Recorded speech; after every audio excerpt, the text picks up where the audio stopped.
to the show where you don't know if it's part of the show.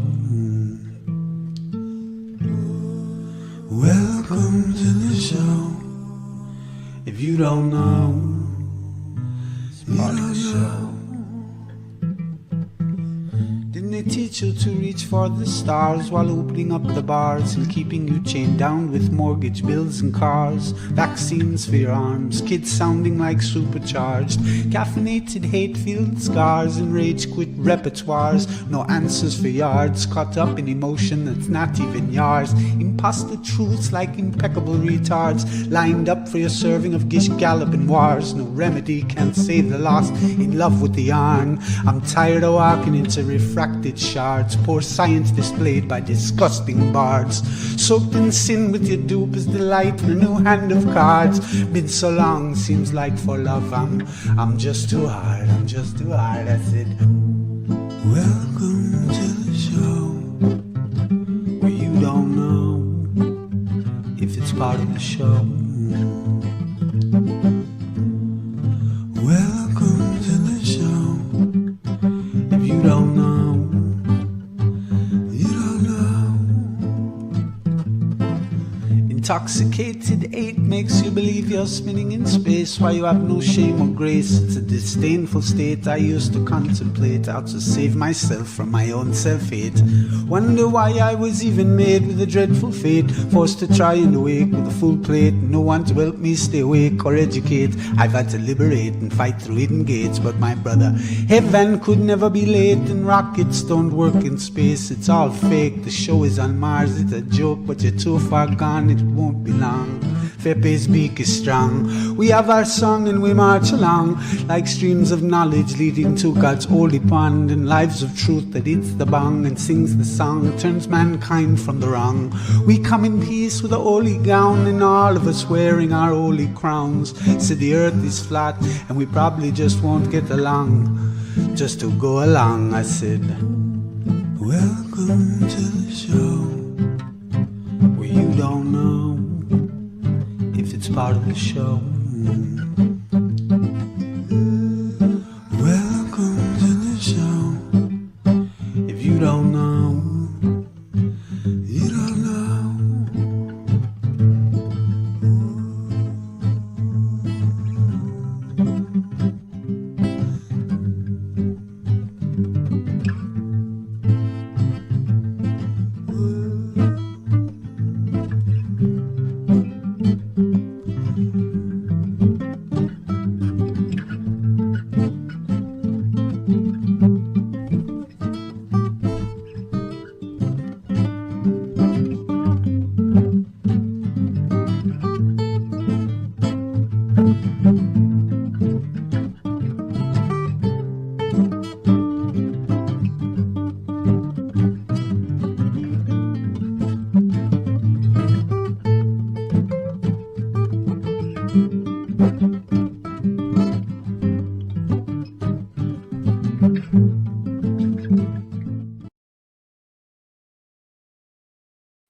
Hello, everyone. Hope you guys are doing fine today. Today's Monday morning here in Japan, and I hope you guys are doing fine today. I hope you guys enjoyed the show today. I got some interesting stuff to share with you. A shout out to all of you who are joining the show. Thanks for being here, brothers. New Hampshire is in the house. Hello, you, David. Go ahead then. Have my glass. Yuko is in the house too. Hello, Yuko. Hope you're doing fine. We have 2 typhoons coming to Japan this week, so stay safe there in Kyoto. So Amanda is in the house. Thank you, Amanda, for being here. Joel, how are you, Joel? Tennessee is in the house. Mark in Michigan. Hello, Mark. How are you? Florida. Be careful with those electrical storms in Florida over there. Vancouver is in the house.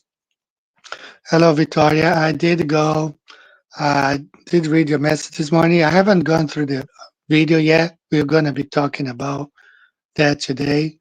Sarasota is in the house. So thanks for being here, all of you. Garth, long-time viewer.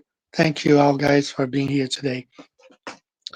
So I do want to share some interesting stuff, and we will talk about what we went over last weekend when I talked about the Millennial Kingdom and dispensationalism being basically an American created, American made doctrine. But we will leave this for the second part of the show today. I do want to share this stuff about the Pangea, and I think if you come along with me, you might even agree with me that Pangea really happened in 70 AD. So I'm going to go ahead and get started right away. And this stuff is really interesting, important for us to talk about it.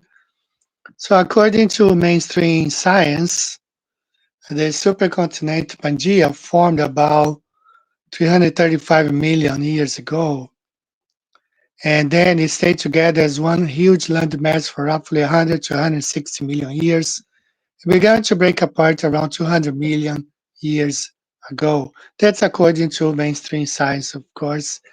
And I have this from this website. I'm going to go ahead and share the website here. No, I'm not going to share on the chat. I'm just going to show that this is what they teach. So the bookmarks right here, Pangea, the supercontinent, and that's where you get this image right there. So what's going on here? So let's go back. If you guys remember, there's a Bible passage, 2 Peter 3:5. For this they willingly are ignorant of that by the word of God the heavens were of old, and the earth is standing out of the water and in the water. So at the beginning of Genesis, we see that the Spirit of God was hovering above the water. So waters were here first, and then God spoke, and the dry land appeared. So it kind of would look like something like this, like they have in the Pangea, right? The dry land appeared, and we have all this water around. So it gets really interesting when you look at this is what I came up with. Remember the names Europe, Asia, and Africa. It was more recent. Before it was just this single land in the middle of the ocean. Now I did some research and I found out that in the population, world population 70 AD was around 250 million people. Now, Brazil today, as populous as it seems to be, there's only around 220 million people in Brazil. So you see one country alone, and there's plenty of land. Actually, Japan, I think a couple of years ago, had about 180 million people, just the island of Japan. So you can fit all this population in one single area easily. So perhaps they were not as scattered at that time as they are today. Now, why is this important? Some people have been taken to ChatGPT, and you can do it yourself. You can write a prompt asking for ChatGPT to make or to draw up the cosmology according to, let's say, the Book of Enoch. And people have done that, so create the world according to the Book of Enoch, and then you see how it is. And many other people have done differently. They say, well, uh, they write a prompt asking ChatGPT to create an image based on the Bible, just on the passages of the Bible. And then you get the firmament, you get the flat land, everything. So what I did was something different yesterday. I went over ChatGPT and I asked ChatGPT to describe the world according to Homer. You guys are familiar with Homer and the Iliad? Well, that's the Greek, writer. So that's what ChatGPT gave me. The world according to the Iliad. Right, cosmology, earth, sky, sea, sky, and the realm of the dead. So we have Oceanus, which is this huge uh, sea around right here. The oceans. That it's a current that keeps churning. Very important, guys. Very important because we're gonna see it. So the great encircling river that flows around the world, it is the boundary of all things. The source of the rivers, the sea and the springs. The sun rises from oceans and sinks into it. So you have Uranus there, the heavenly sky, the solid sky dome above, held up by the pillars of the earth, the sun, moon, and stars. Move across an expanse. You have the Mount Olympus in the center, the gods standing right there. Earth, the broad land. And we have Hades, the realm of the dead. Beneath the earth lies Hades, where the souls of the dead dwell. In a shadowy realm far below the light of the sun, we have Tartarus, the deepest pit. Far beneath Hades lies Tartarus, a prison of darkness and torment for the wicked and the rebellious. So this is what we have, the world according to the Iliad by Homer, the hermeneutic of Homer. Earth is flat and broad, Oceanus encircles and defines the world. The sky is a solid expanse above the earth. The sun, moon, and stars move across the sky. Mount Olympus is the dwelling of the gods. Beneath the earth lies Hades, realm of the dead. Tartarus is the deepest place of punishment. The world is upheld by the pillars of the earth. So this is the world not according to the Bible. This is the world according to the Iliad by Homer. I've studied this, back in high school, and so why is this important? Was him describing the world the way it is, like they claimed that it existed 200 millions ago, Pangea. So if Homer was describing exactly what uh, modern science claims happened 200 million years ago, perhaps this idea that the continents were put together were uh, wasn't just an idea, was documented by the people in classical Greece. And the more people have written, so I'm not going to play this video right now. I'm just going to show you guys. This is the exactly what Homer described: the big river cycling, churning around this plane. This is what we observe today. This is the ocean stream around Antarctica, and this data is official data by NOAA, North Oceanic and Air Atmospheric Air, North Atlantic, something like that. And this is the data displayed on a map. Now, not just Homer wrote about this oceanus, this circling river churning around the rim of the earth. Homer was one of the first 8th century BC, according to modern history. We have this guy here in 700 BC. We have 6 to 5. All of them describe the same shape of the earth. Herodotus 484, Pindar, Aeschylus, Euripides, okay, and Apollonius of Rhodes 285. They all describe these oceanus appears within the traditional mythological geography surround the world. So they were describing this thing here. What modern science is telling us that happened 200 million years ago. The Greeks were explaining how the world was like just, before Christ, 100, 200 years before Christ. They were explaining how the world was. So pay attention to this video. This is from uh, you study oceanography, and let me play this video real quick. That's 1 minute long. Very interesting. right? Pay attention to this, how the world's oceans work. So I've mentioned several times that the Southern Ocean is special because it has no zonal boundaries. It's a complete channel. Since the Southern Ocean is a channel, winds can keep on churning it. So the main features here are the Antarctic Circumpolar Current, one of the more famous currents. It's also known as the West Wind Drift, and it's the only current to completely go around the Earth because of the special channel configuration of this ocean. And this obviously moves more water in terms of sphere drips, the transport, than any other current in the world, right? So look at this figure carefully. It is showing multiple convergences and divergences here. So you have the Antarctic Circumpolar Current outside, or the West Wind Drift. So this is the fastest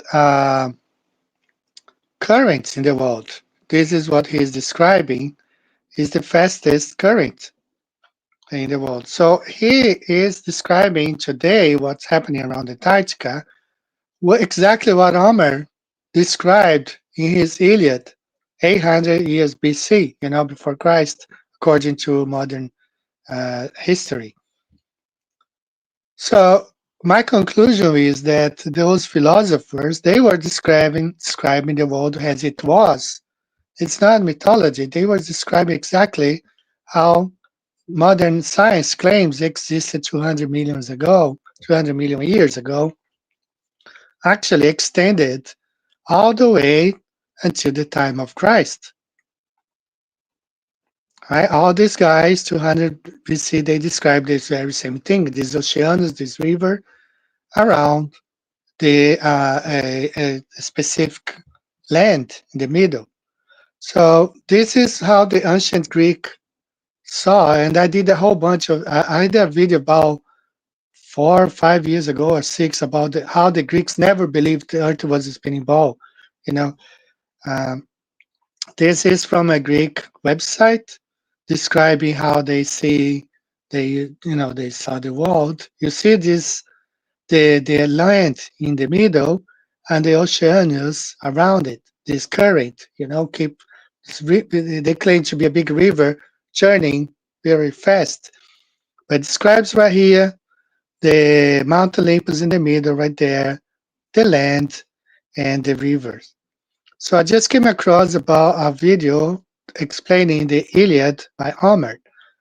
This is based on the Antikythera mechanism, of course. It's a geocentric model. So the Greeks never believed the Earth was a spinning ball, first place, okay, to start with. But this is from this video. Okay, so first we see here Atlas holding the firmament. He never held a globe on his back, but he held up the firmament.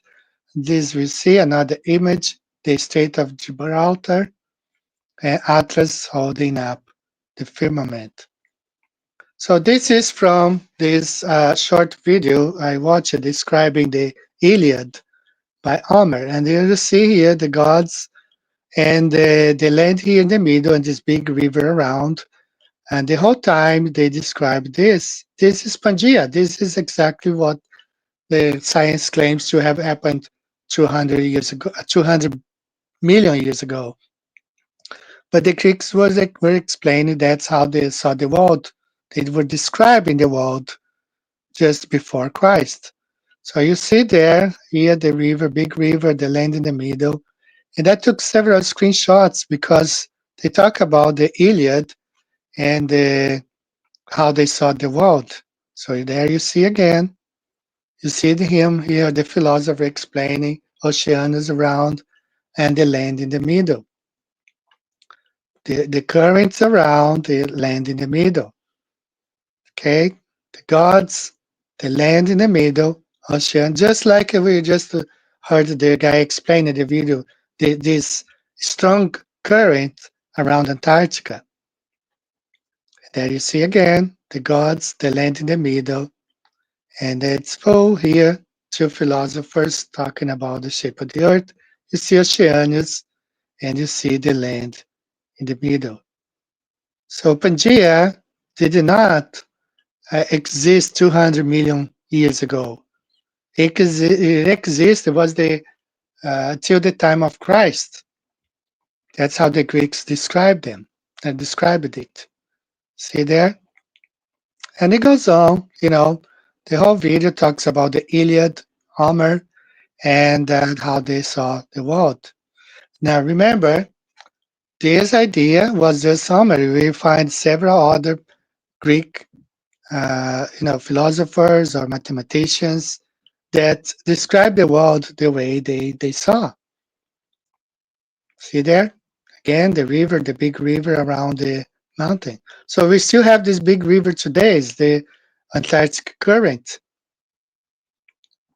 right there, and the land in the middle. So what happened is something happened. If the Greeks were describing the world the way they saw it, so Pangea was up to the time of the Greeks, before Christ. So what happened in 70 AD? So that's what we're going to be talking about right now. So more illustrations showing this big river, this current around the earth, fast current around the flat earth. See, there's so many, all from Homer, the Iliad.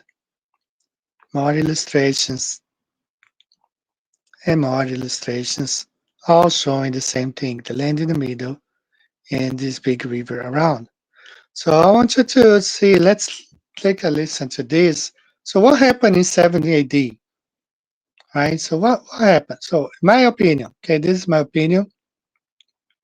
So this up to 70 AD, according to the Greeks, to the Iliad, to several people who describe the world, we had one center mass of land and this big river around it. So by the time of the Greeks and Jesus Christ, those regions had names. We had Asia, we had Europe, and we had Africa, three regions. Jerusalem probably was in the middle. Sometime in, modern history tells us that in 536, a lot of things happened. Cataclysmic events happened and led to changes on how the oceans, the land took place, started forming. So we have here from the hagiography documents this very interesting passage. This was documented in 2009. It has the book there. In the furthest north, beyond the lands of perpetual ice, stands the Black Mountain, Mount Niger, described by northern travelers, composed of the magnet stone that draws all needles towards it. According to accounts preserved by Irish monks who sailed those waters, this mountain emerged from the sea during the time of Emperor Justinian, when darkness covered the sun, 536, 737, 537 AD. So we dispute this date. I believe this happened in 70 AD, not in 536 AD. Upon its summit and surrounding islands dwell beings neither fully mortal nor angelic, but saints who have undergone the first resurrection described by John. Their bodies, though tangible, emit light and require no sustenance. They maintain a sanctuary built of materials unknown to fallen men, preserving knowledge from before the flood, governing world affairs during this millennium of relative peace. When the 1,000 years reach completion, calculated as approximately 1536 to 1540 AD, they shall welcome the faithful who find paths in their sanctuary before the ancient serpent is briefly unleashed. So this idea that this event happened in 536, I don't believe that's when it happened. It really happened in 70 AD. We see here in Revelation 6:12, and I beheld when he had opened the sixth seal, and lo, there was a great earthquake, and the sun became black as sackcloth of hair, and the moon became as blood.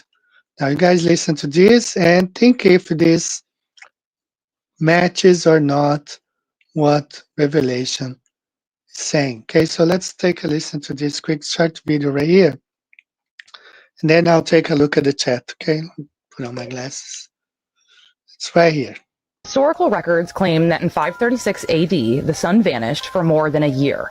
A mysterious fog dimmed the skies, causing famine and plague. Modern science blames it on volcanic ash, maybe from Iceland, maybe Krakatoa, but nothing quite fits, so we don't really have a clear-cut answer or cause. According to believers of this theory, however, that didn't occur in 536 AD at all.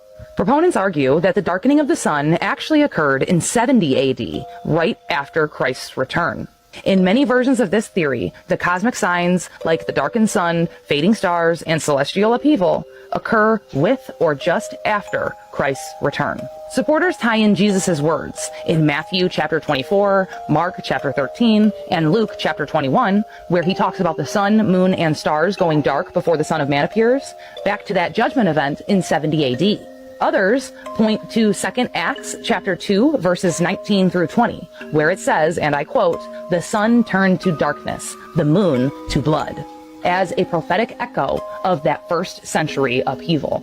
And in Revelation chapter 6 verse 12, the same image appears again, when it says, and I quote again, "The sun became black as sackcloth of hair, and the whole moon became as blood."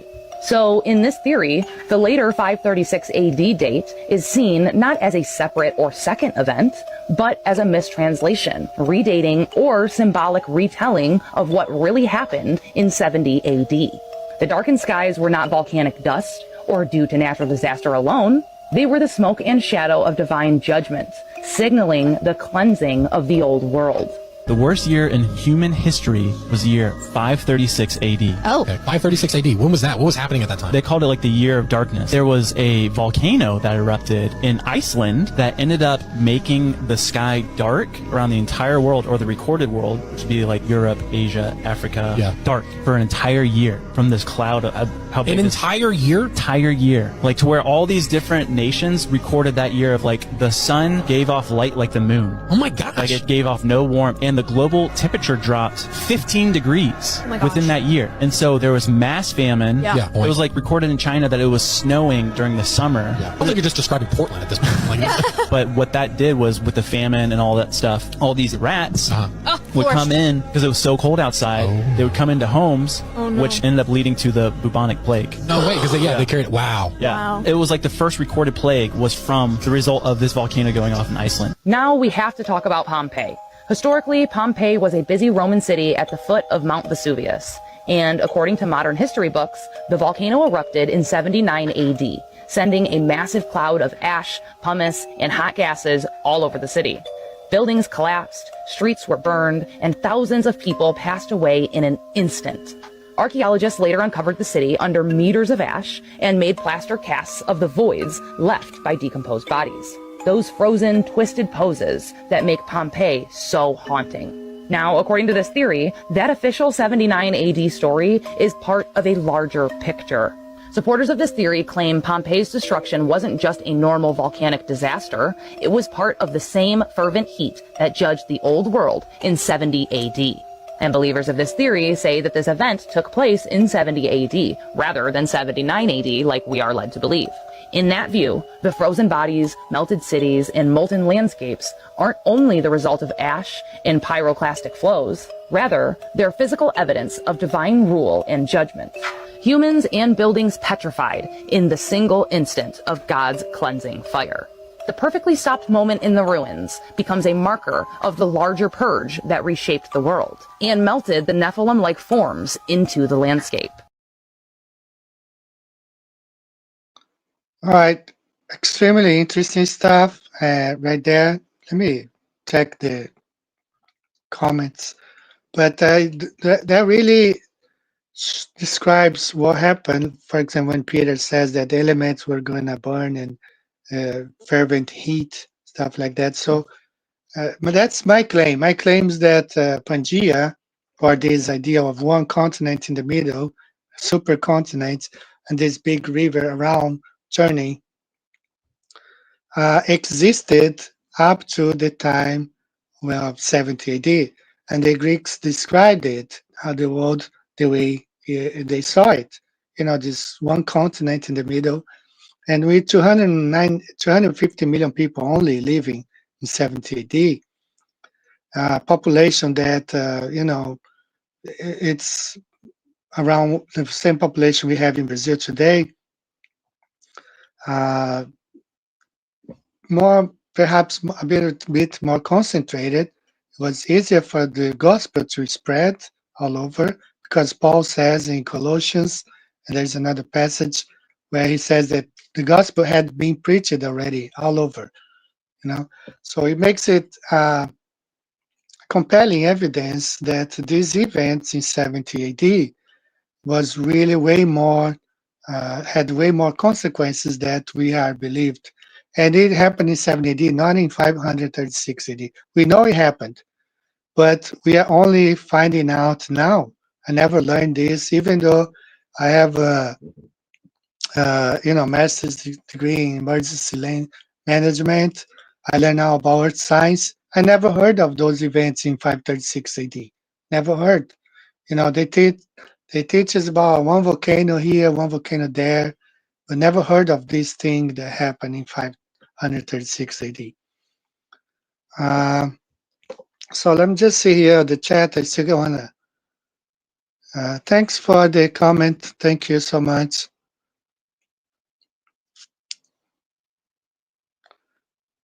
Yeah, we will talk about that some other time. Thanks so much. Okay. Yeah. Hi. Sorry about the crackling interference. Okay. I don't know. Sometimes I have I don't know. I battle this all the time. I don't have like a professional live streaming. My microphone is as old as like 10 years old. But sorry about any problems with audio. Okay. So let me go on and finish this part. That's my claim. That's what I believe it happened. So where do we go from here? So 70 AD, we have this supercontinent, right? And then 70 AD, with all these things that happened, so it goes in. That's my opinion, that the continents were divided. And this is the Urbano Mount map, Urbano Monte map, Monte map. And so you went from this in 70 AD to this.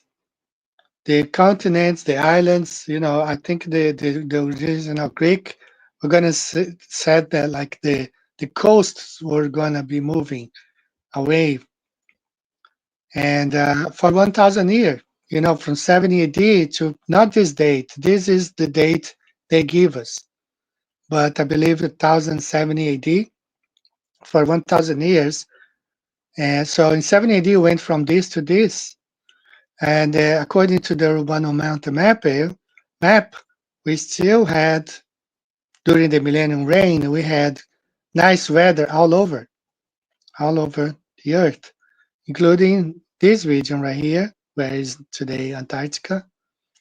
So the lands changed considerably because all those events took place, and it took 1 year or more for things to go back to normal. The sun went dark, the moon turned into blood, and it took over. All the plagues, happened right there. So, and then what happened after Satan was released? It went from this to this. That's what we have today. Before we had no ice around the rims here.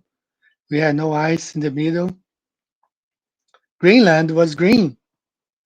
I was looking at the Urbano Monte map, and I translated into English here, some of the things here, the North Pole. And Greenland, in Italian, hold on, this map is high resolution, takes a while to populate. Perhaps it won't even populate. So the resolution here is like huge. I downloaded the, this is the highest resolution I could find. So right here, this is Greenland. And I see here, I can recognize Terra Verde. This is in Italian, but in Portuguese is the same, which means green land. So there was no ice at the time, and this map describes the world according to what it was during the Millennium Kingdom. And I'm not going to go over all this. I highlighted many things here, but let's wait for next week. We will talk just about this map. Right, so now, this is from a Norwegian book that not only described the same thing, like how they saw the world, and this mass land in the middle, but they described like the New Jerusalem in the sky. Now this is the North Pole, and they described this floating city. Right, let's zoom in a little bit. You see there, this floating city in the sky, described by pagans, by people who were not following Christianity, but they described the city in the sky.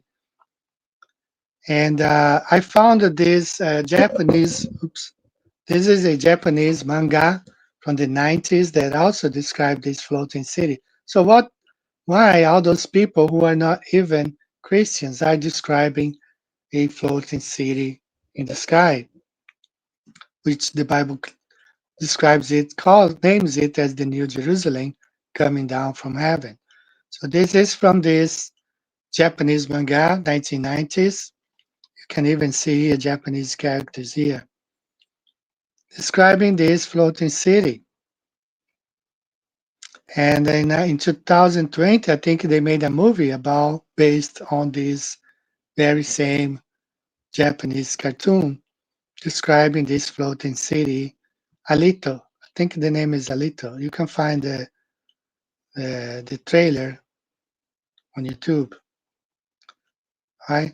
So all these people are describing this floating city named Alita or Alito in the sky. So that's my claim that just like the Bible says, for this they really are ignorant of that by the word of God, the heavens were of old, and the earth is standing out of the water, and in the water, that's Peter describing. That's Peter describing this. So they described the world just like the Greeks did before it separated in about 70 AD. So Pangea did not take place in 200 million years ago. It really took place around 70 AD. So that's my claim, and I present here what I think are evidence, because all those Greek guys wrote about it, how they described the world, how they saw it. They didn't describe any spinning ball. And I did a video like 6 years ago that the Greeks never believed Earth was a spinning ball. Some of the claims they do today are manufactured, So this takes me back to this one thing right here. This is how the world it is now, all these destructions. So what caused all this destruction? This is in Algeria. This is a Roman city in Algeria. You see there, some of you have been seeing some videos of fires in Washington State right now. Looks very similar, looks like everything that was made of wood was burned down, and just the rocks were left standing. So what kind of heat would destroy this whole city? That's in Algeria. That's a Roman city in Algeria. It was destroyed, totally destroyed. You see streets, you see everything there. Okay, So this is according to the fake history. In a way, those people might have been inserted into history, but you see there, this happened most likely the first century upon the return of Jesus Christ. And if we go on, this is, of course, one of the places, just one. You see there, all these things just completely destroyed, left there. So what caused all this destruction all at once? And we have this place here. This is in Turkey, Mount Neyrut in Turkey. Same thing, huge. Those stones are huge. Those heads. I've seen one video where the person gets close to those heads right there. It's giant, just the head. Those, the person is really small, close to those heads right there. So why were all those places destroyed all around the same time? So what happened in 70 AD that destroyed all these cities? That's because, Dinodo was saying, oh, we don't see any destructions. Yes, it's everywhere. We see all the destruction. And just one more. So this is Rome being dug out. This is Rome being dug out in about 120 years ago. So Rome was totally buried for 1,000 years. I don't know for how long because we don't have any idea what year we are right now. But this is modern Rome being unearthed, just in the late 1800s, early 1900s, 1920, some of these excavations, 30 feet of dirt, many places 40 feet of dirt being dug out. Even Pompeii, if you see, they are digging out Pompeii. So all those places from Turkey, Africa, Asia, all being, unearthed, right? This is still being done so. Some places they are still doing so. All these were covered, and they have been digging this stuff out in the last 150 years. So this cataclysmic event, you see there, I think this is Pompeii. This cataclysmic events happened not 200 million years ago, this separation of the continents, but it's my claim that this whole thing happened in 70 AD. We see here where this is where the temple used to be, not that place where they keep praying on the wall. No? And this is Chorazin, Bethsaida, completely destroyed. So everything that Jesus said in chapter 24, Gospel of Matthew, already took place. So this is my claim is that Pangea really happened in 70 AD, not 200 million years ago. The Greeks wrote about how the Oceanus was this current, big river turning around this center, the land mass is in the center. And that's my claim, and I think if you look at the Iliad, the Homer, or some of those Greeks, they describe the world just like modern science claims that existed 200 million years ago. And all those the plagues from Revelation, in my opinion, took place in 70 AD, right after Jesus returned. He took those who were waiting for him alive, the ones who died in Christ. That was the first resurrection. They became the saints that reigned with Jesus for 1,000 years. So when we see, especially Orthodox imagery, the saints with the halo around their head, that shows the glorified saints. and they reigned with Jesus for 1,000 years. That's my claim. That's what I, claim that to have happened. So let me check the chat real quick. Then I still got more to talk about it. So Gunnar Hanson also attributed these events as divine intervention. Yes, he was a secular. He passed away, I think, in 2024. He was a secular historian, archaeologist, not religious at all. But as he went over 30,000 sites, Roman and Vikings, and he realized all those people lived at the same time, and it had to be something supernatural to destroy all those cities at the same time. All those places had to be something supernatural. So I hope you guys. Sorry about the cracking. I can't help it with that. Thanks for. Yeah, it's called Alito, the Japanese. I'll see if I can find here and share with you. Just a second, okay? Telling the truth. Yeah, the Greeks were they were describing, they were just like people today describe like the fires that's happening in Washington State right now, or Maui. People were documenting, placing videos. So they were describing the world as they saw the world at that time. So Pangea wasn't something that happened 200 million years ago. The Greeks wrote it. That's how it was the time they were alive. So that takes me back to what we talked about last week.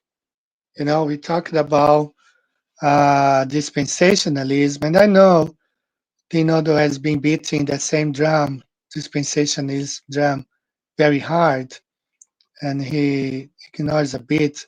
So this is what I took it from Wikipedia. I was supposed to show this last week. Futurism in Christianity. So during the Reformation, historicism was the dominant view. All or nearly all of the reformers saw the Pope as the Antichrist. Futurism emerged after this time as a Roman Catholic response to historicism. This rise of futurism is generally associated with a Jesuit priest named Francisco Ribera. Ribera is said to have developed his scheme for the purpose of refuting historicism and its papal antichrist.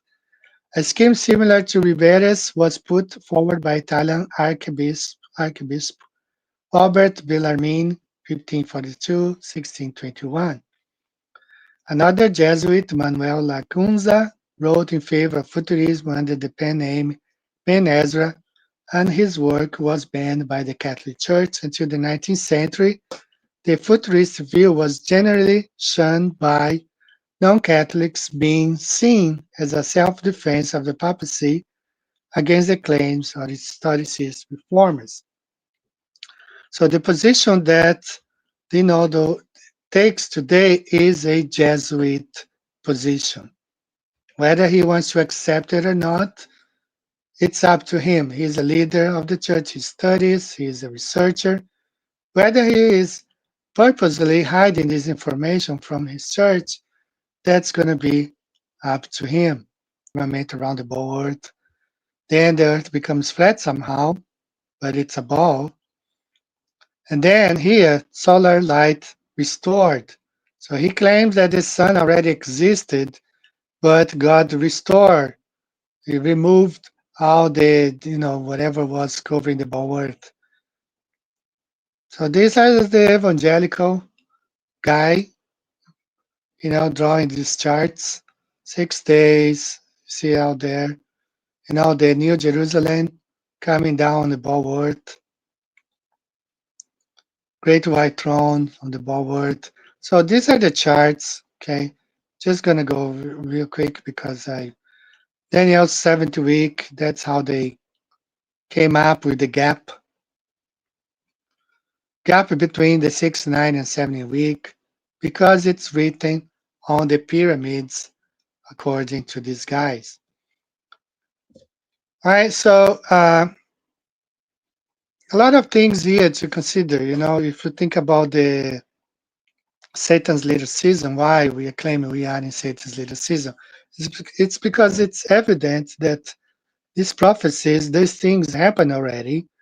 If we don't have if the Greeks were describing the land just before Christ being all together in the center and this big river running, churning around it, and then we have all these events happening. They claim to have happened in 536 AD, which I believe happened in 70 AD, when the continents spread apart from each other. So logically, the prophecies, we don't have any prophecies for today, like everything was fulfilled. We only have Christ now, and that's what we have. All right, so I'm going to play a song now. This is a song while I catch up on the. Yeah, sorry about I was not sharing the screen. I'm so sorry, but I did it. I think I got it right now. So let me play this song real quick, and I'll go over the chat.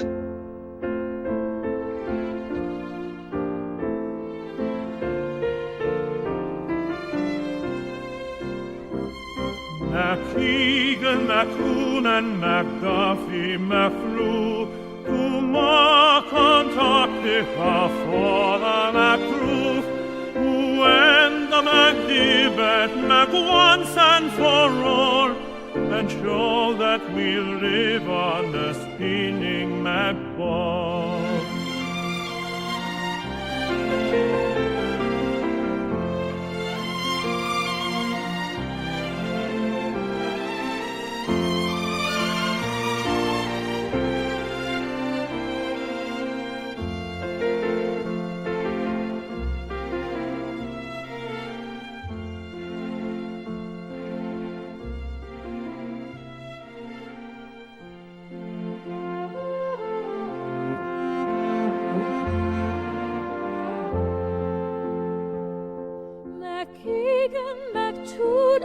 McDuffie, Flew to Kentucky for the truth, to end the McDibbet, once and for all, and show that we live on this spinning ball.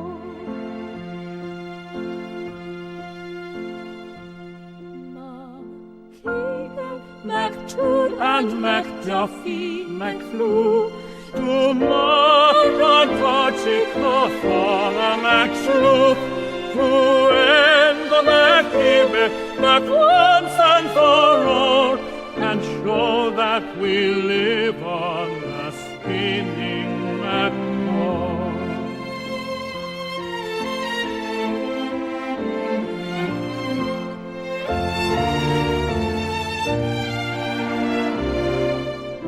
Keegan, McToon, and McDuffie, Flew to Kentucky for the truth, to end the McDibbet, once and for all, and show that we live on the spinning ball.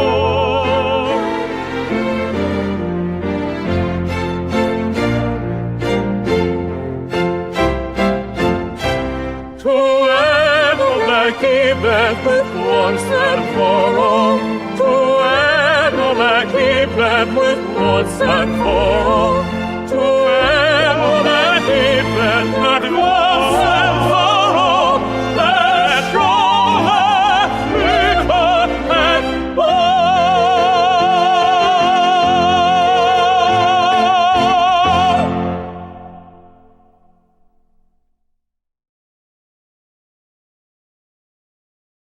Shout out to Mr. Cheswick. There, new song by him. Very funny song. Next week we're going to be talking about TFE.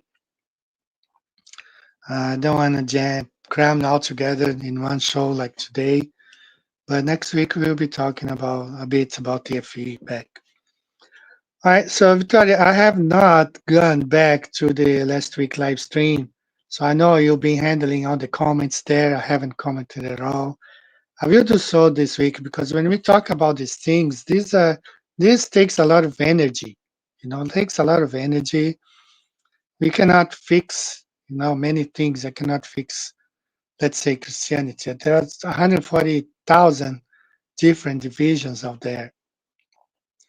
And I'm just sticking to the words that Jesus said. He spoke to the people right in front of him. He said those things were going to be destroyed.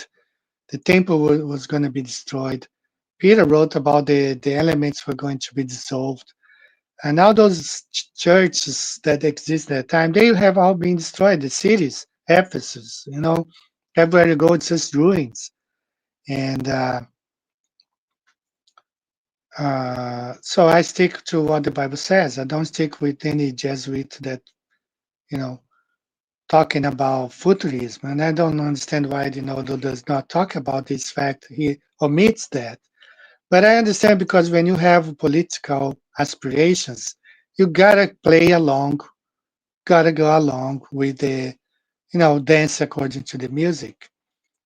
Perhaps he doesn't know that some things are not revealed to him.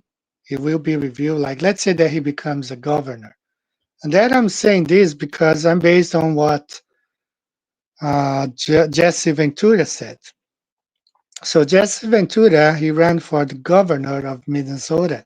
He became governor there. And once he became a governor, he found out there was a seat inside the mansion there, the governor's mansion, of a permanent. There is a permanent position there. That's not, the person is not elected. It's just a permanent position. The guy stays there until he dies. Then somebody else places another guy there. And the guy basically just do most of the decisions, just like the gray pope.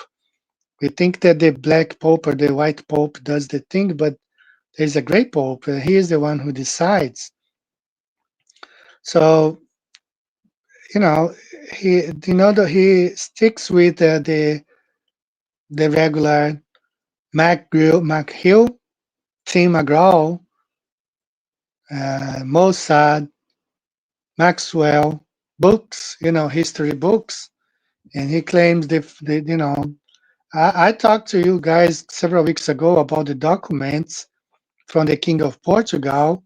They wrote to the Pope in the 1300s, saying they had already discovered land. Brazil was theirs, way before Columbus even existed. I showed you guys the documents, the place where the archives in the Vatican is,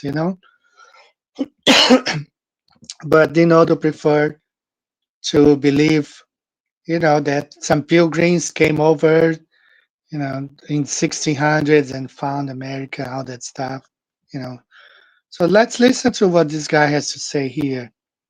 Said that the Revolutionary War was a psychological operation and that the founding fathers are not who they were made out to be. Can you dive into that? Here's the raw truth. The Revolutionary War was largely a controlled transfer of power, not the glorious fight for freedom we're taught. The real picture. Many of the founding fathers were high-level Freemasons, deeply connected to European secret societies. Washington, Franklin, Jefferson, and others operated within the same occult and banking networks that controlled Europe.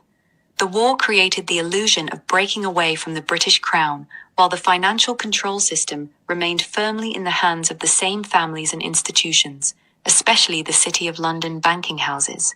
The war generated enormous debt. That debt became the mechanism to eventually bring the new independent nation back under financial control.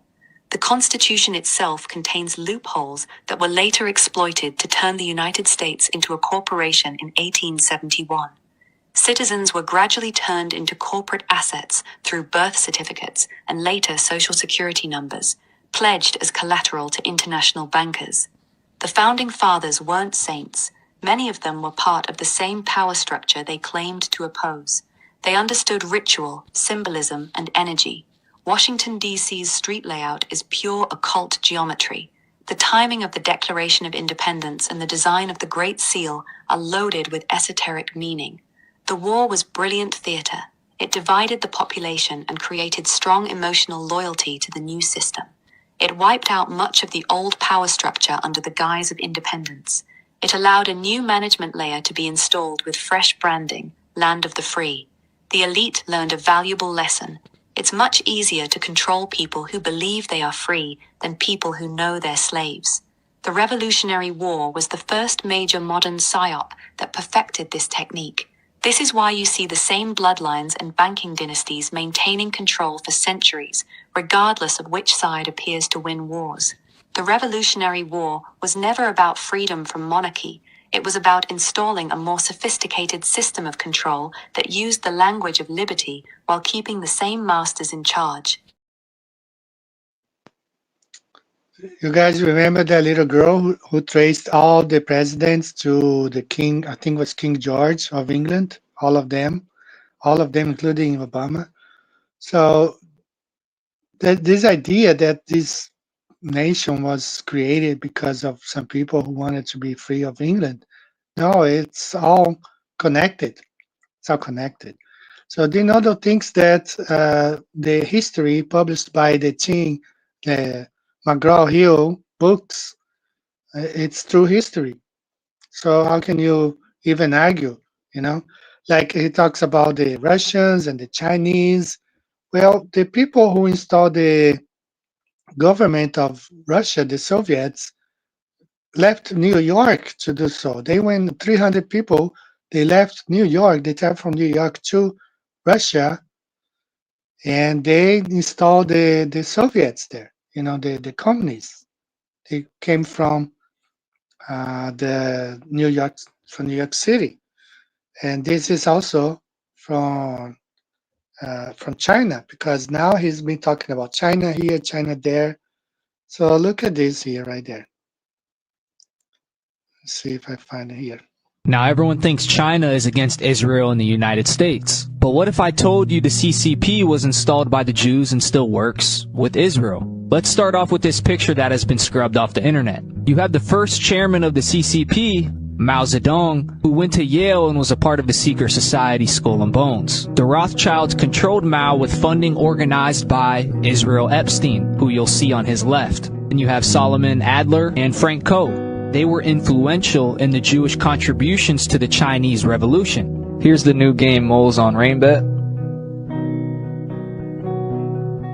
To overthrow the prior government to install the CCP. These men were a part of Roosevelt's war cabinet. Pretty much the same thing with Trump having the Kushners and the Miriam Adelsons of today's time.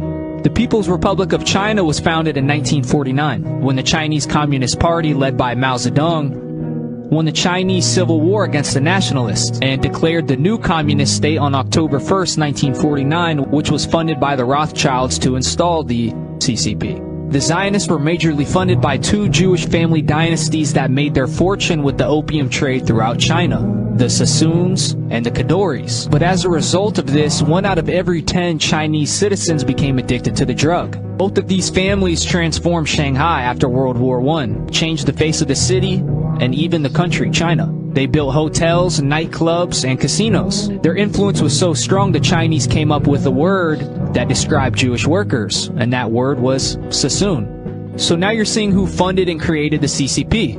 Let's fast forward. CIA Director James Woolsey, 1993, stated Israel was China's main source of advanced defense tech since 1989. Israel has passed U.S. military technology to China over the years, including a secret U.S. missile and electro-optics technology. Israel allegedly used U.S.-funded technology from the canceled Lavi Jet project to assist China's J-10 fighter development, which included avionics, flight controls, etc. This violates the U.S. Arms Export Control Act, which requires approval for retransfers of U.S. origin items. Netanyahu said he's looking to marry Israel's technology with China's capacity. While the mainstream media is telling you China is the bad guy, they're a part of the same team we just merged with. That's why I've been trying to tell you this is all theater when you zoom out. The one world government has already been in effect. If World War III does happen, the leaders of each country are in on it. And World War III is what you call the Holy War.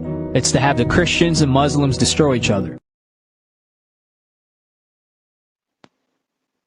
So they are all working together. You know, they were installed by the same people. And that I want to talk about these Tartarian maps here, because you know they'll keep saying all the time Jesus, you know, all the Romans and the Chinese. Well, China was nothing. Even in the time of 16, 1700s, according to this map, China was a small region, very small region here. Had the Great Wall of Tartaria, of course. You see on all those maps. So India was way more powerful because we find in the book of Ruth, the Bible, talked about India. But China wasn't even united. It was like a whole bunch of tribes. It's just like the American Indians, the native Indians, so many different tribes. So that's why we cannot say like the empire of North America before the Europeans, because all those tribes were separated. Same thing in China, it's just China. It wasn't this powerful empire, Chinese empire before. No, actually, it was the communists who really united China. But it's, even today, they are a bit divided. See there, all those, even the Tartaria maps. China was smaller than India. It has grown now because of communism. But see there, China was really small. Now, if you go back to 70 AD, it was just a very small kingdom. If the whole population of the world was 250 million people, China was just a couple million people. So there, China, have Japan right here, China, and all those countries, Tartaria. All right, so let me see if oh yeah, I still got a few more things to do because the shows it's time goes so fast. It's around we've been going on for over an hour already, and I haven't still got a little bunch of stuff to do. So I don't want to just cram things together, but sometimes I have to. But let me share this news here. Trump is back talking about Greenland, right? Greenland is back on the menu, and perhaps we know why. They got to prepare themselves. If they want to go ahead and do all the evil things they have to do, they might find opposition coming from the North Pole. So this was on the news last night. I saw it on the news, and it's been on the news recently. Where is it? Bookmarks. Right here. Dutch NATO troops to take Greenland aimed Trump's push to take his island from Denmark. That's August 8th, just a couple of days ago. Today is the 10th. He is making moves again towards Greenland, and he wants to take over the land. All right, so I still got more things to show you guys, but I want to show this thing right here. That's why I'm going to be talking about TFE next week. So I downloaded this PDF from Union Glacier.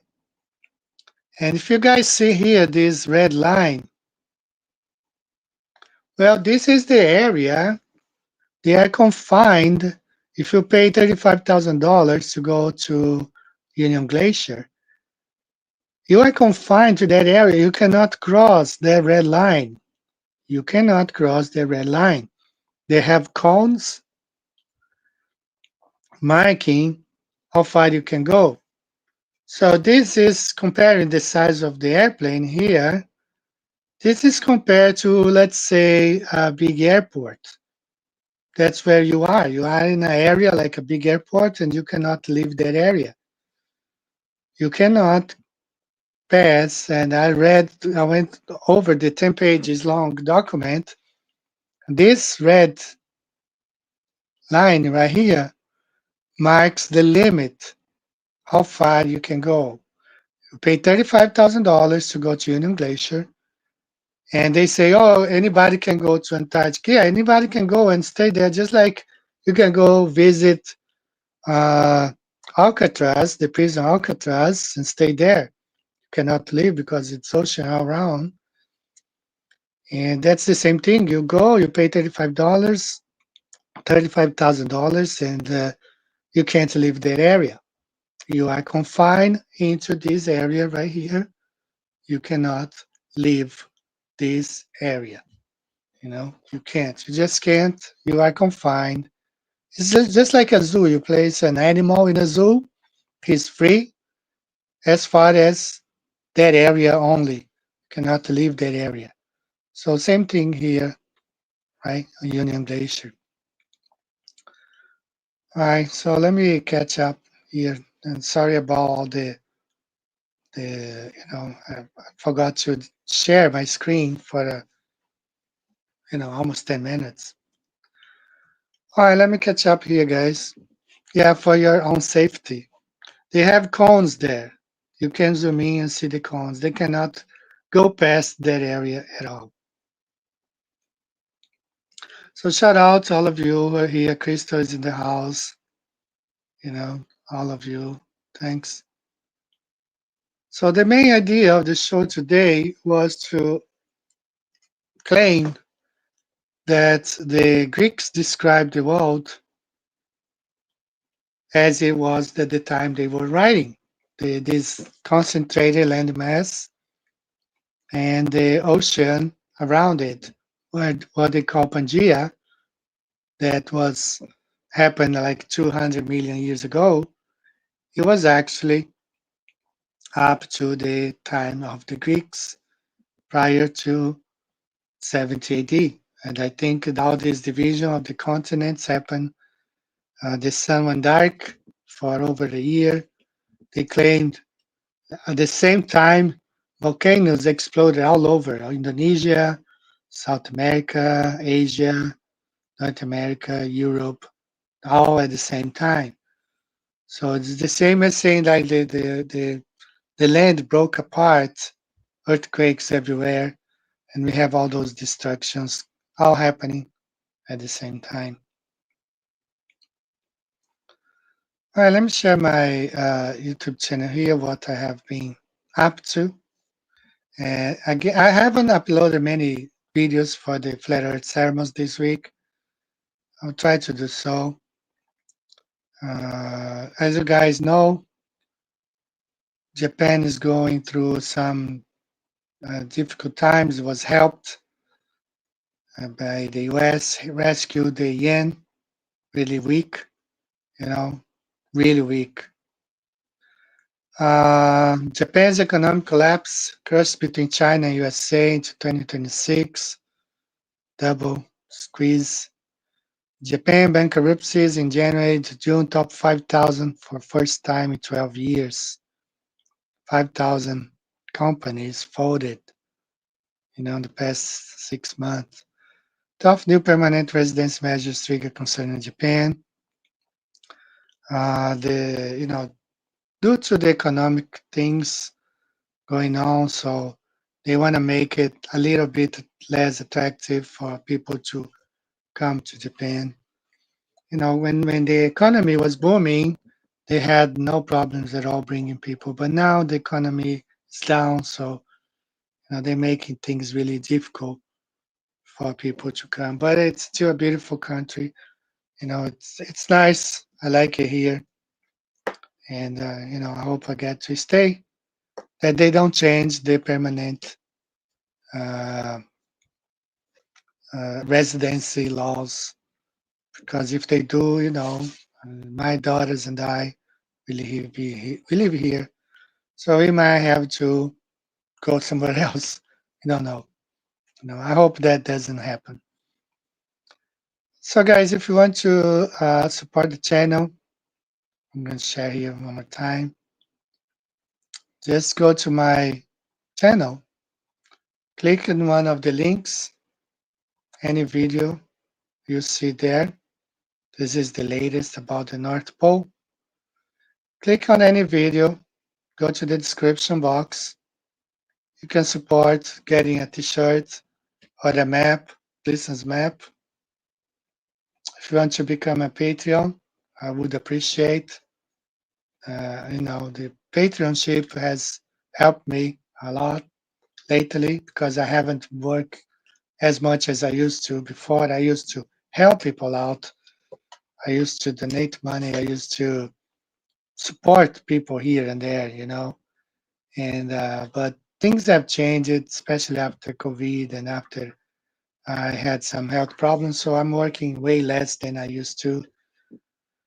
But, never required. It's always appreciated, right? PayPal, Patreon, or visit the store, get a map, get a t-shirt.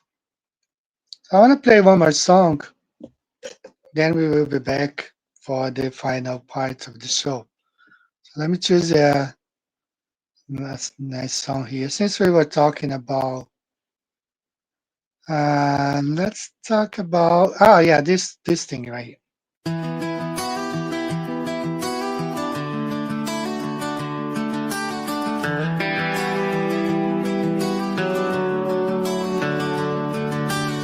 Turn on the news, it's all a lie. Elites in suits deciding who lives and dies. Gates on stage, smiling wide, talking population like it's genocide.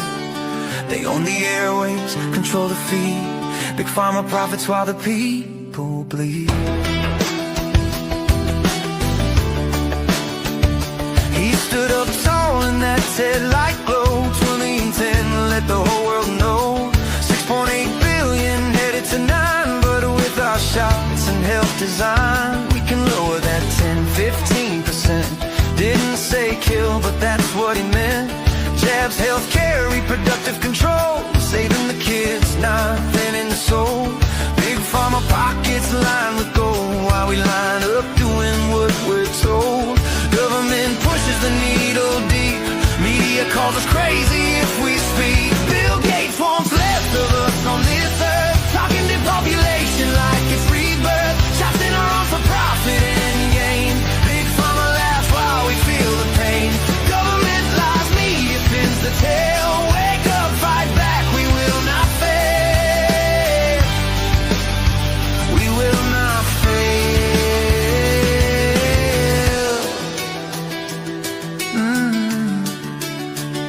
He said it plain on camera, no shame. Lower the numbers, playing his game. Elites decide who breathes the air while we pay the price. It ain't fair, they traumatize us, steal our rights slow for power and money. That's the show.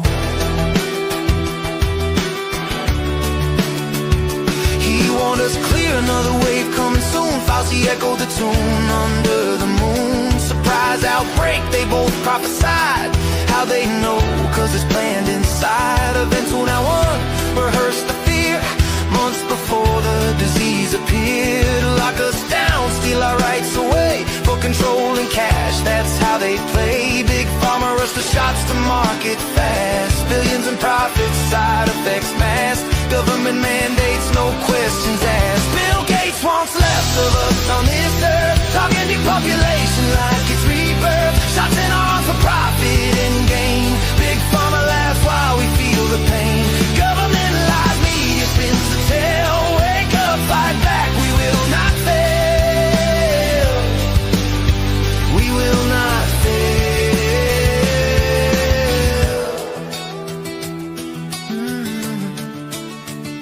They poison the well, then sell the cure. Trauma and fear keep us insecure. Needles and mandates divide and rule, while billionaires watch from their private pool. Media blackouts on the injured cry. Censor the truth, spread the lies.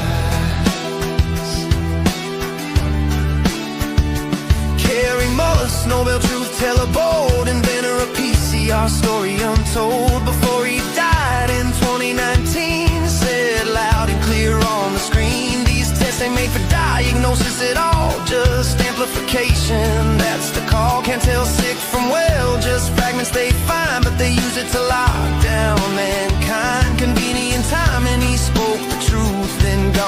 soon, no more proof. Megalomaniacs in their ivory towers, playing God with unholy powers. Media puppets repeat the script. Big pharma rakes in every cent. They traumatize kids, destroy the free, offer their new world tyranny. But we see through the smoke and lies. The people rise, open their eyes. No more change, no more control. We take back our bodies, our minds, our soul. Gates out, see the whole damn crew. Your game's exposed, we're coming for you. No more fear, no more blind trust. Your empire crumbles into dust.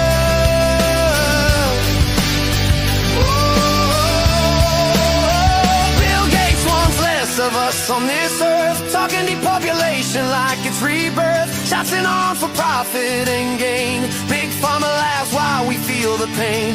Government lies, media spins the tale. Wake up, fight back, we will prevail. We will prevail.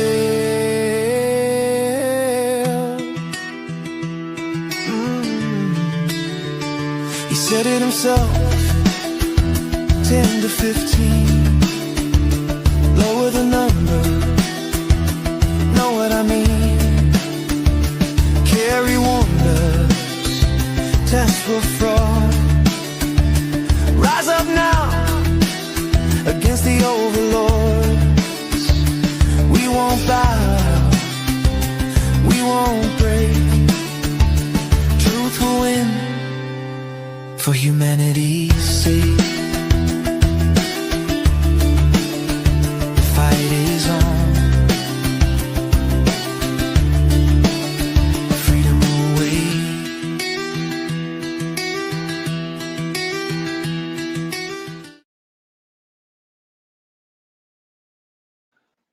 All right, guys, this song is right here on my, you guys go to my channel or playlist.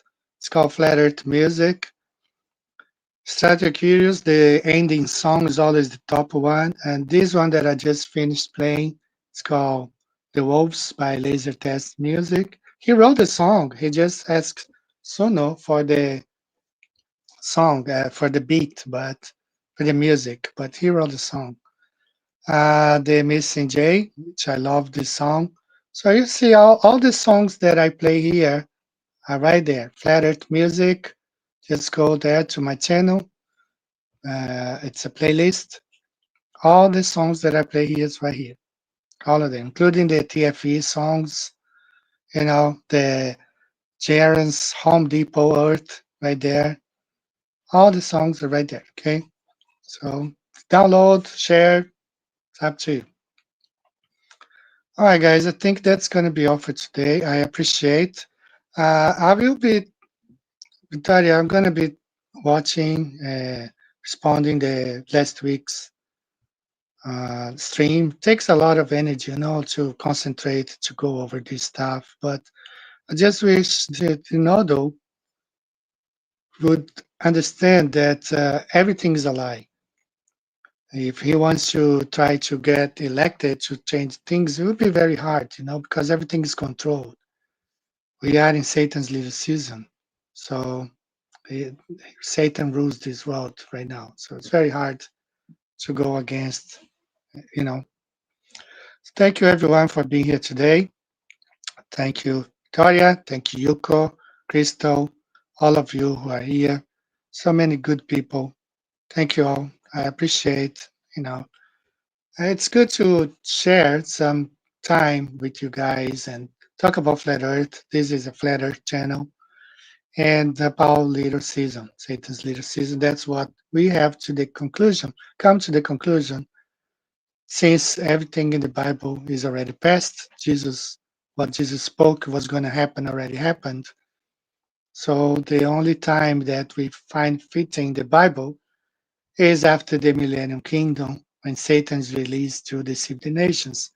That's what he's doing right now, ultimately to circle the camp of the saints at the North Pole. As we keep seeing the news, I don't think they're going to play the alien cards. Some of my Brazilian friends think they have changed it because nobody cared about their movie, the release of Disclosure Day. Nobody cared. They've been talking about alien disclosure for a year. Nobody cares about it. So they might scrape that out. We don't know. Unless the New Jerusalem comes down and they claim it's some sort of alien spaceship invading Earth. So I'll see you guys again next week. All right, take care. Hope you guys have a safe week. Bye-bye.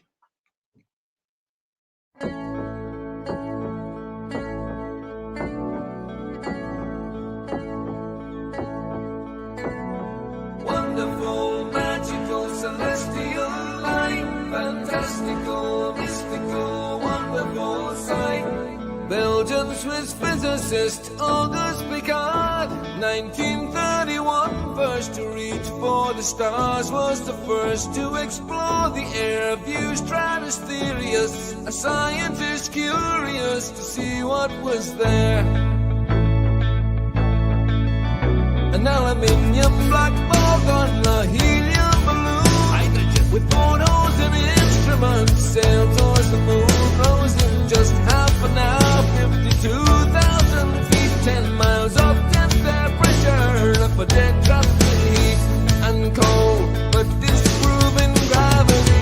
Wonderful, mystical, beautiful sight, flat line separation of black from blue light, a world run by deceivers, false make-believers, hiding in shadows, stealing our light. Mystical, fluorescent light, wonderful, magical, awesome, yes, stealing our light. Wonderful, let there be light, supernatural, eternal, up we go. Higher than rainbows, higher than mountains, above cumulonimbus, higher than air. High level horizon, 360 around us, back right round behind us, any height that you dare. The sun and the moon both revolve above around us, to forever short time past intelligently there. You'll never beat us, you'll never defeat us, no more you deceive us, keep through you like air.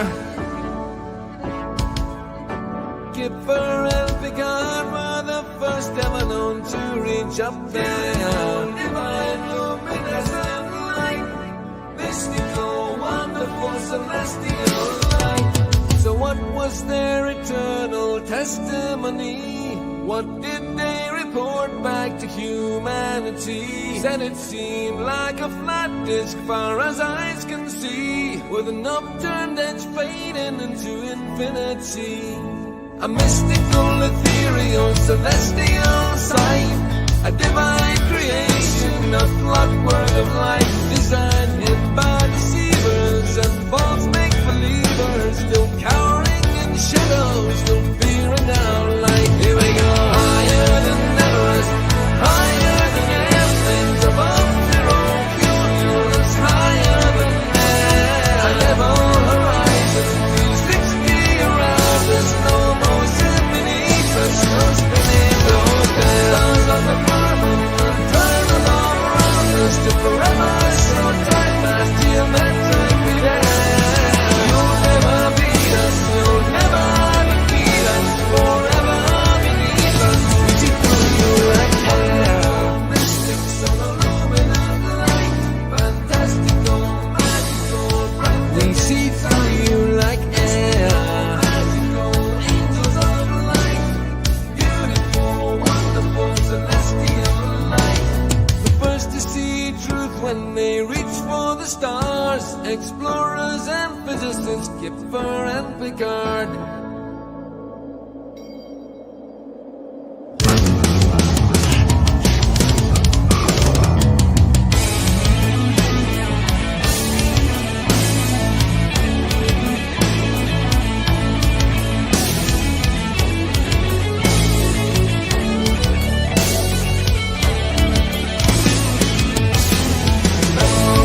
Motionless, moving we are. Level and motionless,